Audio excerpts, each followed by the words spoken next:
So ingani lang naman ang aming kaganapang dalawa ni Braxty mga may guys kapag kami na lang duha mabilin diri sa balay, no? And of course, samahan nyo kami for today's video. Braxty! Good morning! Pistot kang bataa ka. Pistot! Hay! Pistot! Magdala-dala na sa kaanay mong unlan nga bisag asa na lang na ni mo dalon maabot na sa babuyan og sa mga manukan. Magsigilan mo kwak punda. Kay ragyong kubot-kuboto nimo ng kibot nimo ay. Ning tungtong na po ka dira. Nagtuon na po na imong inom. Sige, uminom ka na tubig. Uminom ka. Yuhok mata. Ay! No more! Yeah! Wag kang kumata. Okay, just ha! Ha! Ha! Ha! O, diba? Parang baliw. O, opo! Karoon na naman ako nakaulit ng kain ng opo, guys. Simula nang natatanim ako dati. Hindi ko alam kung nakita nyo yun. Sobrang dami nun mga may guys. Parang nasuhong yung... Parang ano ba yung... Ayoko na. I'm done. Ngayon na naman ako kasi binigyan ako ni Ate Crazy. Thank you for this Ate Crazy. At lalagyan ko siya ng sardinas. Yes. But, hayan muna dyan. Mamagikin ko muna to dito mga may guys. Kasi sobrang kadami-daming bukasin. Magic! Magic! So yung one. Yaward to mga langaw mga may guys. Oy. Pumasok man siya sa loob ng rice. Oy. Mama ko siya most love guys. Oh. Kaya ngayon. Hatag na to sa mga manok. Ang buhay namin ni Braxy kapag wala si Kuya CJ, kami rang duha di-ari. Anyways mga my guys, good morning, good morning! Ang nag-iisang exotic rare beauty in the jungle of Texas, walang iba si Inday Larine. Ato ning panitan guys, kay sa gula nato ni siya og tinapa. Lah, parang gahi na siya. Ay sayang. Hindi pa ba?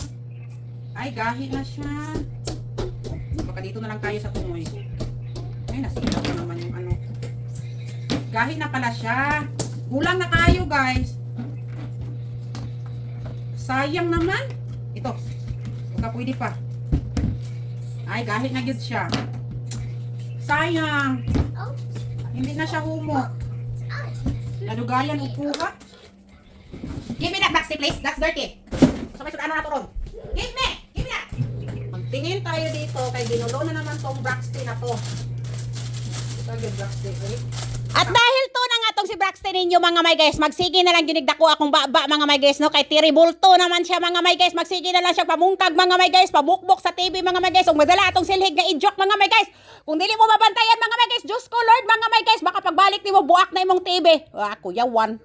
Anyways mga may guys, ang among pamilya gyud karon mga may guys sa Pilipinas mga may guys is naagi pinagdadaanan mga may guys, no? Hindi ko lang talaga dito dinadala sa social media mga may guys, ba kasi alam niyo na mga may guys sa panahon natin mga may guys, ang lungkot-lungkot na nga sa pangyayari sa mundo mga may guys, no? Kaya sisikapin ko talaga na mag good vibes lang talaga yung mga pina-upload ko diri mga may guys ba. Pero hangyoon lang ginako ang inyong mga prayer mga may guys, no? Para sa akong sister-in-law mga may guys, no? Kay grabe gyud ang iyang pinagdadaanan karon mga may guys dahil nga namatayan din siya ng anak mga may guys, no? Na hindi pa niya alam mga may guys, and hopefully magiging okay siya mga may guys. Palihog na lang po kog appeal sa inyong mga prayer diha mga may guys be. Gustuhin ko mang umuwi mga may guys pero hindi ako makaabot mga may guys kasi nga infant pa yung baby mga may guys at agad-agad kailangan siyang ilubong ba. Kaya ang ginawa ko na lang mga may guys, yung mga kapatid ko mga may guys is pinag-travel ko doon sa Cebu mga may guys, no? Sila lahat mga may guys para nakasuporta sila doon sa isa kong kapatid mga may guys, no? Og sadya lang yun mga may guys, nagipang dimalas yun sila mga may guys, no? Kay on time man sila nag-book og airplane mga may guys. Unya karon mga may guys,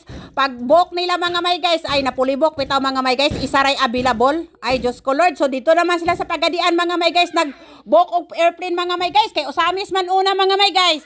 Nya, pangsulat na po ang mga ngalan mga may guys, ay isa ra po'y available mga may guys. Anay gyud gid malas nila mga may guys, di gyud sila pasakyon og airplane mga may guys, no? Kaya ang gibuhat na lang nila mga may guys, nagbarko na lang mga may guys. Mabuti na lang gyud mga may guys na ay pabarko papuntang Cebu. Kaya natuloy gyud sila og adto mga may guys, no? Sa kabila ng lahat-lahat ng pinagdadaanan na on time direktahan talaga mga may guys. Anyway, that's all for today's video mga may guys. I hope nag-i-enjoy kayo. Thank you for watching. Bye!